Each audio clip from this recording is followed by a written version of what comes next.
You're listening to Leadership Powered by Common Sense with your host, Doug Thorpe. Here's Doug.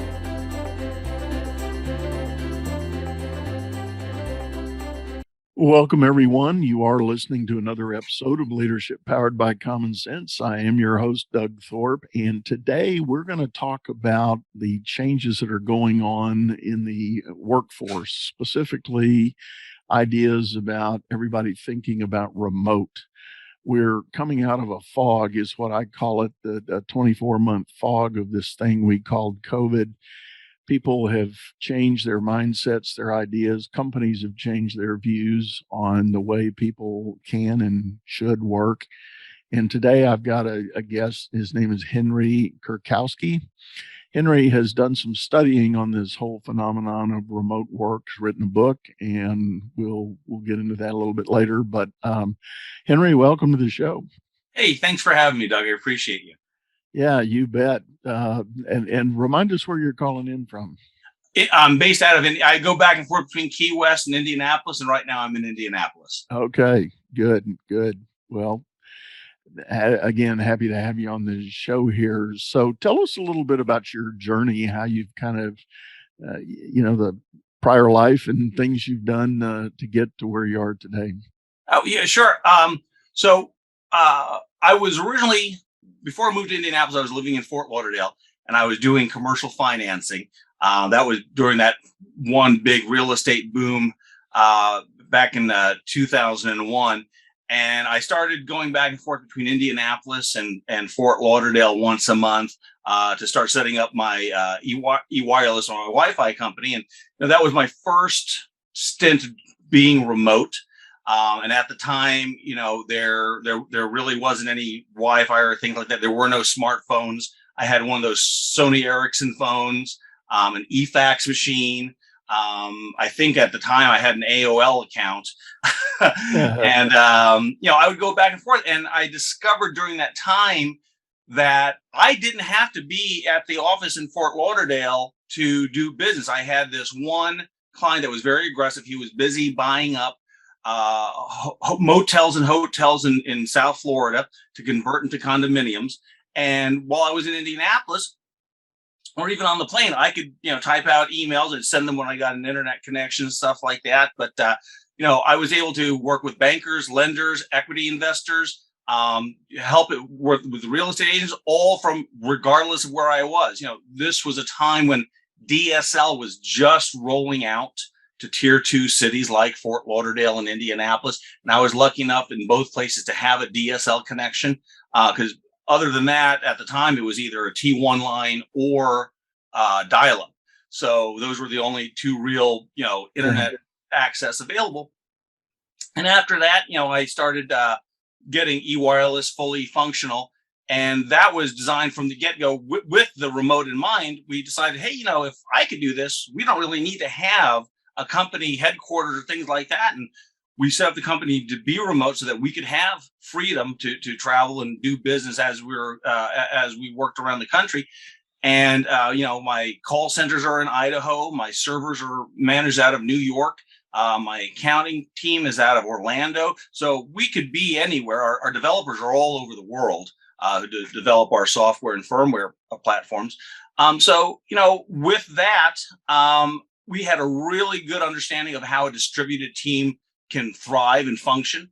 Also, we extended that kind of remote capability to our customers. We started out in Indianapolis, but understanding that we could pre-program these wireless access points and ship them out anywhere in the country, and they just need an internet connection when they get there. They could handshake with our servers, and we could take remote access from there. So, we even handle thousands of locations remotely and give support remotely. So switching to remote was nothing new to us because we never had to switch to remote. We were designed to be remote from the get-go. It's interesting you were able to see the vision of coming together and making that happen, really prior to this most recent pandemic. I've had a lot of companies that I've dealt with in the past 2 years that their struggle was very fresh. They had had a tradition of having a big real estate footprint, an office complex somewhere. Everybody drove into work, commuted to work, 8 to 5 in the office, that kind of thing. What's been your experience as you've dealt with those companies that had been more traditional prior to the pandemic? Well, and that's kind of what prompted the book. I kept seeing in the news so many people that were suffering because they had no remote plan.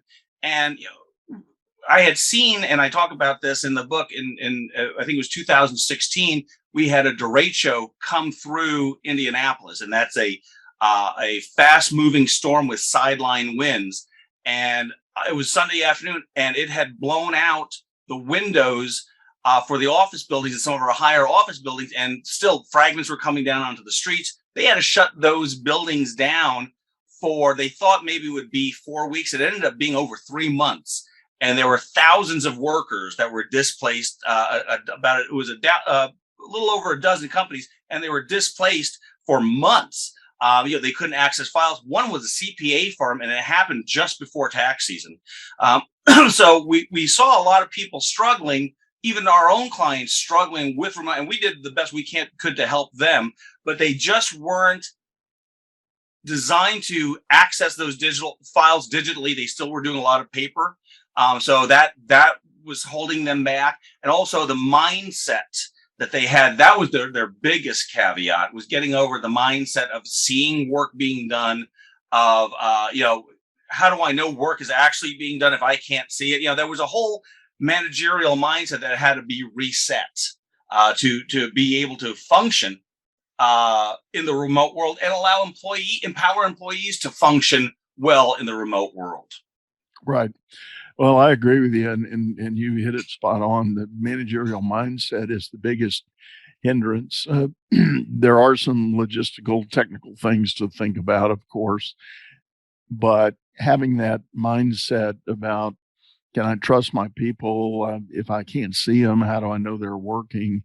One quick sidebar, I know some studies I've read indicate that for the last 24 months, productivity has generally gone up, not down. So that's really puzzled a lot of managers in their thinking about the traditional way to do it. Do you address any of that in your book? It's funny. One of the things, so for the book, besides using university studies and polls and surveys of people who were suddenly working remotely, I was able to speak to and interview company leaders from across the U.S. and a few in Canada about, and this is during just a few months into the shutdowns. And one of the questions I asked, like, hey, if you had to do this all over again, what would you do different? And their response across the board was, I would have led with more empathy from the get-go. What they found was, and this is a human reaction, when you're in a crisis mode, you need to assess everything quickly, gather as much information, and then you try to work as hard as you can to get through the crisis. And that's what they were doing. They were telling their people, hey, we need to keep our noses to the grindstone, work as hard as we can until we push through this. It had the exact opposite effect of what they wanted to achieve. It actually created overburden. It increased feelings of isolation and increased the rate of burnout with people. And people found that they lost people during the transition because of the managerial mindset that they had. And they said, hey, I would, if I had to do this over again, I would listen better, because they had to understand that these people were also struggling. They were not accustomed to working at home. They've got their home lives there. Not everybody has a great home life. They may have a spouse that they're not getting along with. They may have roommates that are obnoxious. So suddenly working from home is a big switch for them as well. And they needed to, these company leaders needed to have that kind of empathy and understanding on that side of the fence as well, and say, hey, this is something new for them too. But, also that they had to listen more. And they said, I should have seen these signs of these people struggling. If I had paid attention to seeing that, hey, this person is usually very well kept, changes clothes every day, showers every day, something like that. And then they saw them degrading down. not caring what they looked like, not showering. They could see in the background their house was a mess. That was a sign of a person struggling with burnout. And they didn't see that because they didn't know enough at the time. And they, now they know, they can say, hey, I need to do something before this person either has a full breakdown or just quits and leaves. And they didn't realize. So that's where a big crux of it came from. And now we see that change sweeping across industries, that people are saying, hey, be more flexible, have more empathy, much more understanding, and focus on the employee experience. Not so much, it's instead of going client first, employee first. That's what they took away. Right. Yeah, I've heard and seen a lot of that as well, and it is interesting. And in all of that you described, there's one other aspect that I have had regularly reported to me, and that is the idea that people working from home kind of lost sense of their boundaries. When you get up in the morning, get cleaned up and dressed up, and make your commute to the office or to the work site, wherever it may be, there's a kind of conscious break between family and work or home life and work. And you get to the office, you kind of get in that gear, you do your thing. And then again, at the end of the day, there's the reverse break. You're making that, it's almost like traveling through some kind of time portal, that commute time that's there. But when everybody's working at home, they didn't have that. So you get up, you're tempted to go check your emails first thing. You're not even out of your pajamas, and you realize there's something that popped up overnight. You get busy and you work on that. You might take a break to take the kids somewhere, do something with the spouse, or have lunch or whatever. But you come back, and next thing you know, it's 7, 8 o'clock at night, and you still haven't unplugged. You're still chipping away at things. And on one hand, that is one of the big factors attributing to higher productivity. But on the other hand, it really accelerated that sense of burnout. Yeah. I mean, and it's interesting, and I'll get back to the point about how generationally it affected people. But having that separation is wildly important. And I do discuss making sure you have a routine, because when they were commuting to work, they don't realize that they have a morning routine before they get in the car and get on the road and head to the office. They also have a routine of packing up my desk, putting stuff into my suitcase or briefcase or backpack, getting down to the car, either having drinks with friends and, or meeting people after work, or getting in the car and going to the gym, things like that. You have to have those routines at the beginning of the day and at the end of the day to really have a separation of work and your personal life. And that's something also that managers need to emphasize and encourage, that separation. And what we saw was generationally, the people, when the shutdowns happened, people thought that the baby boomers would have the hardest time with this, working remotely and digitally, because the technology, there's a stigma that baby boomers are not technologically savvy, which is completely wrong. I discussed that in the book, because the boomers are firmly entrenched in the gig economy and upskilling. So they learn new skills constantly so that they can be more valuable to more employers and get what they want out of life. They were the best ones at avoiding burnout, because they already had their home life set. They knew how to turn off from work. Generation Z had the highest rate of burnout because they had no idea how to turn off, because they were the connected generation from the get-go. They grew up with the internet and digital everywhere. They thought that they needed to get ahead was to work harder, work more, work into the wee hours. So they would be sending emails at all times of day and night, and they didn't turn off. So, generationally, in the shutdowns, the boomers were the clear winners, while Generation Z had the hardest time adapting to creating a work-life balance. That is real interesting. We'll get into more of that in just a moment. We're up on the break point in this show, and we are going to take a quick commercial break, and then we'll be right back. This program is being brought to you by Headway Exec, leadership coaching and business advisory services. Visit us on the web at headwayexec.com. Now, enjoy the rest of this episode.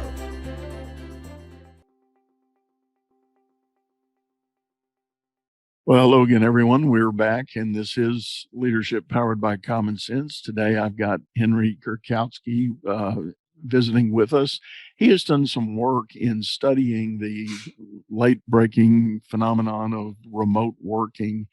And though he's got some long history in being a remote worker and organizing his company to be virtual, he's done some interesting study on the effects of what the pandemic has done with the workforce at large. And before the break, we were talking about the generational aspects of who came out the winners. And I want to reiterate that a little bit. Henry, you said the boomers actually were the big winners in their adoption of all the remote technology requirements. Any other thoughts about that? Well, I think it shows that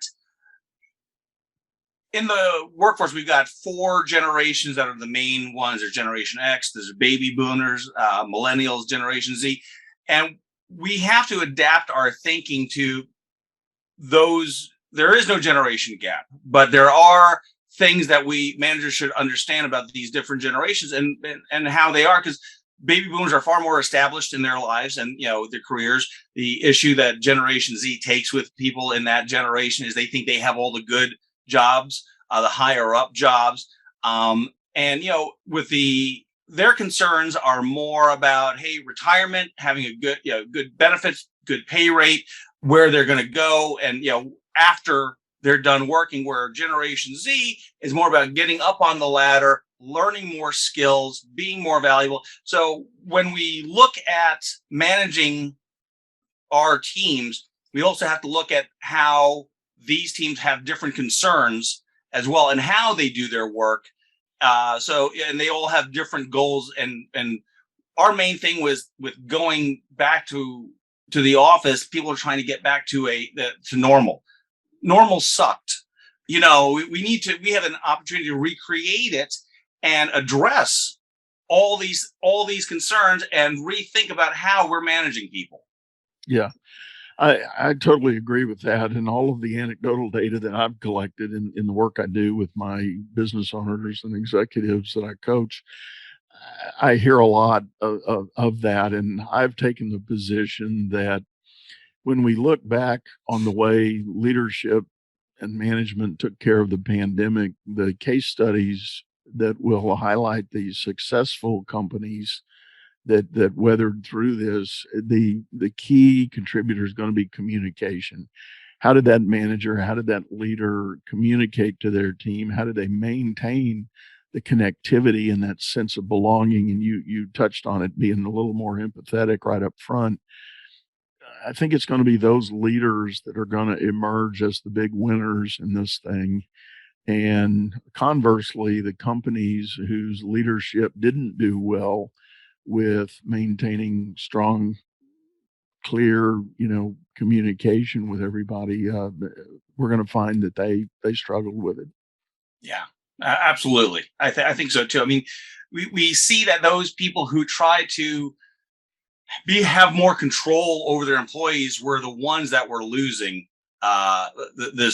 Being remote, those that gave their people more flexibility and freedom, so a better quality of work product coming from their people, happier employees, and at the end of the day, a happy employee is your best brand ambassador.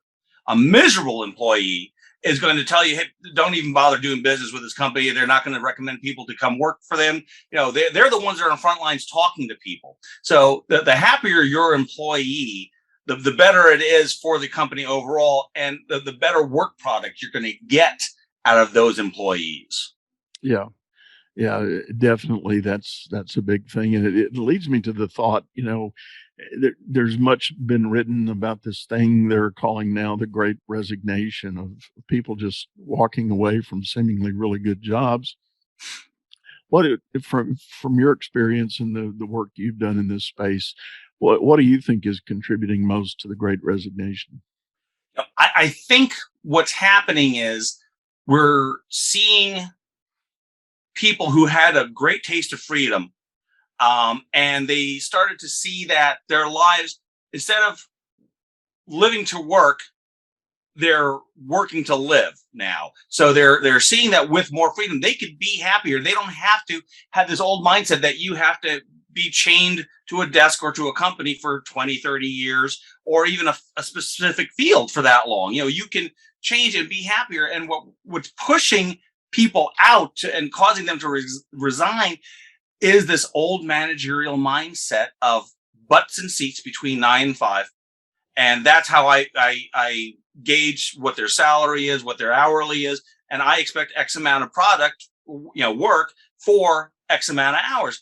That's what's driving people away, and that they are so accustomed to seeing people do their work. Like I picture those 1950s movies where you see a secretarial pool in this huge room, rows and rows and rows of people, and then the manager are up behind them in this glass booth looking down, so they not only can see work being done, but they know the workers can see them being watched. That was translated to remote monitoring apps. And, and in some cases, it was remote surveillance, because they had some programs would take a random picture from the laptop or camera at any given time, just to during work hours, to prove that, hey, you don't know when we're going to be seeing you. But imagine the ramifications if a person, it's a female in her bedroom doing work from her bedroom, and she got up and she went to change and they snapped a picture then. There's intrusion there, because people expect a certain amount of privacy in their own home, even if they're working from home, especially if they're bringing their own computers and working off their own computers. So that kind of lack of trust is what's driving the Great Resignation. That lack of transparency is driving the Great Resignation. That they make it into a transactional relationship first is what's driving the Great Resignation. When we have trust and flexibility, we don't need to do those kinds of things and create a transactional relationship, where at times it becomes an adversarial relationship, because they have mouse clickers that will move the mouse, to make it look like they're there and working. And if you have to trick your boss to make it look like you're working, that's already a bad relationship. No, right. Yeah, I mean, every relationship, whether it's personal, business, or what have you, or family, has to be built on trust. If there's no trust, there's no basis for that relationship. It's a bad relationship, and you need to break up. Yeah. No, I agree with you, and that, coincidentally is the key subject of my last book, talking about trust at work and the breakdown of that. And it all, again, comes back to the leader, or the person in that management seat, being a leader. And there's a big difference, by the way. But being the leader, to be the one to demonstrate trust, give trust, and share trust, so that the workers in turn begin to trust the environment they're in. And you're absolutely right.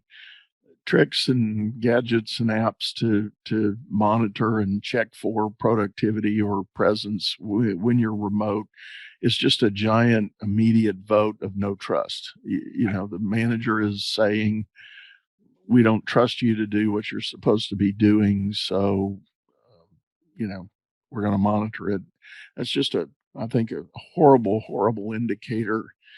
And thankfully, in most cases that I'm aware of, people have, even though they might have started out thinking that way, they've seen the value in moving away from that. So I do think we're going to see entire culture shifts in the way companies are run and the way leaders take care of it. And I must say, I mean, I'm planted firmly in the baby boomer category.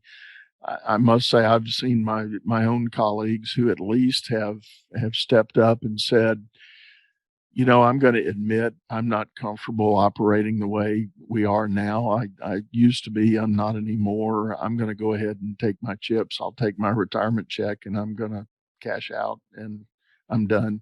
I'll let you guys run it your way, and I'm okay with that. And I think for the person that is not able to get over the new normal, at least being willing to call it that and walk away from it is probably a great move. Yeah, I agree. Because those of us in my generation, we did grow up in some command and control like environments. And if you never were trained in leadership, your next best alternative was to model your behavior after somebody else that was more senior. And if they had a heavy-handed command and control approach to things, that's what you picked up on. It was kind of an evolutionary process that it didn't make it right by any means, but it was the next best thing. And there was a strange dynamic that if you didn't operate that way, you weren't going to get recognized for promotion and advancements yourself. So it was kind of a, you know, damned if you do, damned if you don't kind of thing. Um, but that's the way a lot of management theory evolved. And I'm for one, am a big fan of changing that model, getting absolutely away from the heavy-handed command and control. And you can do a lot more with other styles of leadership. Yeah, it's funny, and I kind of talk about that briefly in the book, and the need to change mindsets, and that there's nothing wrong with that because managerial styles have evolved so long. And I use the book in the book. I use the example of in the 50s. Imagine, and if you've not been a fan of Mad Men, that was taking place in the 60s, stuff like that. Imagine acting like that then, being an executive like that then in today's world. That's an HR nightmare. Drinking there, smacking a secretary on the butt, things like that. I mean, it's just, we have evolved. And we've evolved to meet the needs of the newer society constantly. This is what the society needs. This is what our workers in this society are now expecting. We as leaders, we need to change and spread that idea of change and creating a new mindset out to all of our people. And lead by example. That would be, what I would say is what's needed now, because I do see some people still trying to gain back control like they used to have and just not jiving with what now people are expecting. I'm aware of a situation, and I'm not going to name names, but it's a large national brand that when they started contemplating their return to work, and they did want to have a return to work, they originally took the approach that we want one day a week. We're going to call it the anchor day. We want everybody in the office so that you can see each other. You have your big collaboration and creation and ideation type meetings together on this anchor day. So at the highest level of the company, we're not going to designate what that anchor day is. We want each department to figure out the appropriate anchor day of the week. And everybody kind of went, okay, well, we'll work on that. But then as they kind of were still working the question, the CEO came up with the idea that, you know what, that's really upside down. Here's what I want to do. I do want to ask everybody to be in one day a week, but let's call it oh gosh, I just dropped I think they call it dynamic day. And what they said was, let's forget the departmental thing. Let's go individually. Look at your calendar and pick the day you're least likely to be obligated to be in meetings, and just come in and be available to kind of circulate, talk to whoever you can talk to, rebuild your relationships at work and do that. And for the days we really need the big meetings, we'll keep doing that on Zoom and with our teams and all the technology to keep that going. I actually thought that was pretty special for the CEO to totally flip that script 180 degrees. Yeah, and it's got to start from people like that from the way down, because that's the right way to do it. Let the individuals decide when they're going to come in, and that's what I'm seeing across the board. They say, hey, we want you in 2 days a week, but they get to pick it.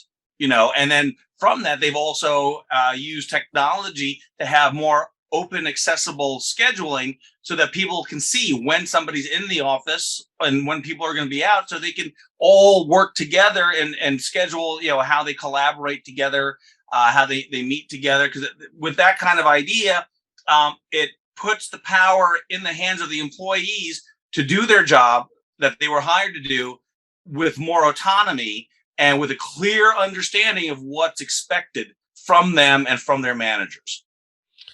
Yeah, I've for some time been a big believer in a basic principle, and that is this. If you have done a reasonable job at hiring people, and I know that's a big if, because hiring is a challenge in and of itself on both sides of the table, right? But if you've done a reasonable job of hiring the right people to join your company, there's a dynamic that managers are too quick to walk away from, and that is, if you did a good job hiring the right person, that person's going to want to do the right thing for the company. They're not going to show up and want to do bad things. In fact, they call it moral compass or sense of value or whatever. But if you as a leader cannot show them the right thing, you can't set a standard and set a vision of what the best thing for the company is, you've missed the mark. And what ends up happening is this good person who wants to do the right thing, if you haven't showed them the right thing, they're going to freeze in the middle. They're not going to do the wrong thing, because that runs counter to their own sense of value. So they're going to be afraid to do something because you haven't told them what the right thing is. Yeah. And I think that's a big burden that management is needing to do a lot more work on understanding. And it's not a dictatorial kind of thing. It's a practical statement of clarity, for this department, this team, this unit, or this office, however you want to look at it. Here's what we're about. Here's where we're going. Here's what we need to accomplish day by day, week by week, month by month. And if you're not communicating that to your people, your good people are going to act like they don't do good work because they don't want to do the wrong thing.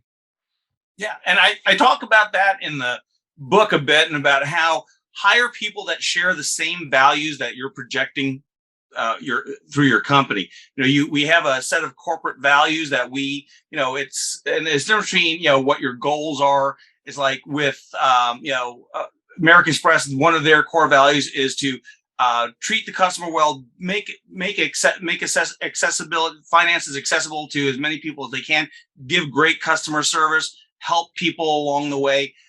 If we focus on the core values of the company and what we're about, and we hire people who share those same values, then we're off to a great start. But we have to express those values every day in all of our communications, in our emails, in our policies. It has to be there, and it has to be consistent. You can't leadership act one way that's not in sync with the company values, because that's a do as I say, not as I do thing. And that causes confusion. When everybody acts consistently with those values, and from employees to other managers to vendors to customers, across the board with every communication, everybody knows what's important. And when they're working remotely and they don't have a supervisor right there to ask the question, and it's either, hey, I've got a problem and I can either do A or B, from that consistent, authentic company culture, they know exactly what to do. They know what the right thing to do is. And when leadership is consistent in their actions with those values, there is no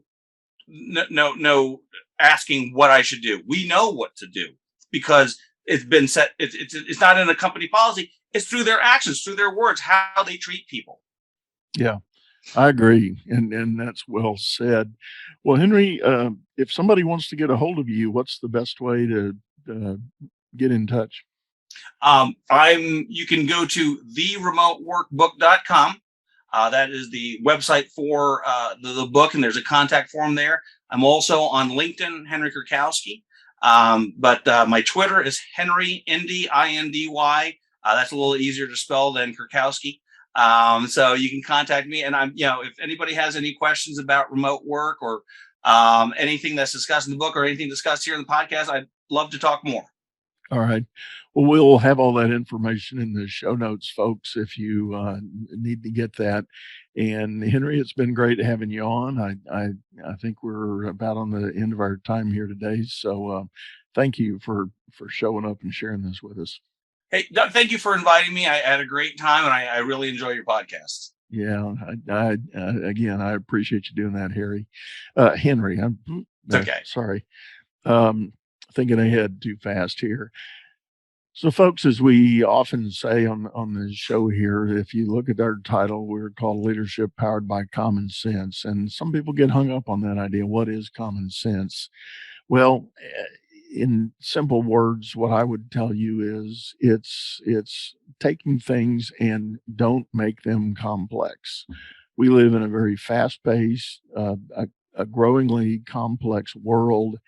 And when you think about leadership and management, sometimes the best answer is a very simple one. You don't have to over-engineer it. You don't have to pack a lot into it. You just have to look at the basic. How do you get from point A to point B? Figure that out, and that's going to be your best answer. So take a look at that. Think about what you've got to do. And in this case, we're talking about remote work. If you still have to make some decisions about your team and their level of engagement being remote, rethink the process and rethink some of the practices and policies you might be putting in place. There may be a much easier, more commonsensical answer. So again, thank you for listening. This is another episode, and we're out. You've been listening to Leadership Powered by Common Sense, hosted by Doug Thorpe. If you would like to know more about the coaching and advisory services he provides, visit dougthorpe.com.